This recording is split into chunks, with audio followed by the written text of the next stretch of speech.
order to be a really good chiropractor, visualization is really important.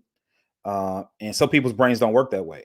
And you could literally see it in school where chiropractic was more difficult for them because the facts and things like that they got right, but the visualization and the story behind it and the energy in it was not really how their brain worked, and that is how my brain works. So that's why I said chiropractic is, was an excellent, it was a perfect fit for me.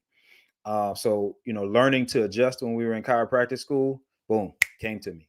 I really had no issue with it. I was teaching other people while they were teaching me, microbiology. I was teaching them how to adjust, not knowing and not really even understanding at the time which skill was going to be the most important.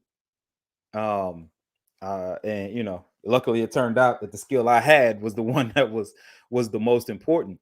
So and I loved the chiropractic story, the history of chiropractic, because that's one of my passions. So the history of chiropractic was something I loved and enjoyed. So all of that together made chiropractic a great fit for me. I was a C student in chiropractic school. I was an A+ student all the way through undergrad, and then I was a C student in chiropractic school, but I was an A student in chiropractic. And that's really kind of my story as far as chiropractic school goes. Is um, I, I I was attracted to what I felt like was the information I needed to know, and I feel like I got a little lucky that it turned out that that was the information that I needed to know in order to be a good chiropractor. I would make the argument that your experiences before chiropractic school helped you identify what was going Sure. to be most important as you were going through and primed you in a sense. And yeah, you're just talking about being the blueprint right now. I encourage people, C is for chiropractor. Don't worry about your grades, just worry about passing your classes. Worry about being a good chiropractor. And the Mhm. way I contextualize that to students, just to give a framework for you, maybe you could really quickly reflect on this.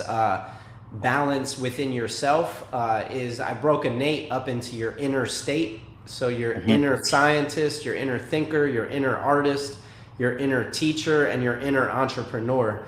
And I would just love for you to kind of talk about each one of those, or which one sticks out to you as far as the things that you focused on or you're focusing on today, right now, being better at, because it never stops. And I just want to touch on, I feel like chiropractors are like professional students. Like Yeah. we are such good students of the game. Yeah. I mean, you're right, Doc. You're right about all that. And it, my interests and my development has shifted over the years. Right, there were some things that I felt like were really, really important getting into practice, and I realized that they were important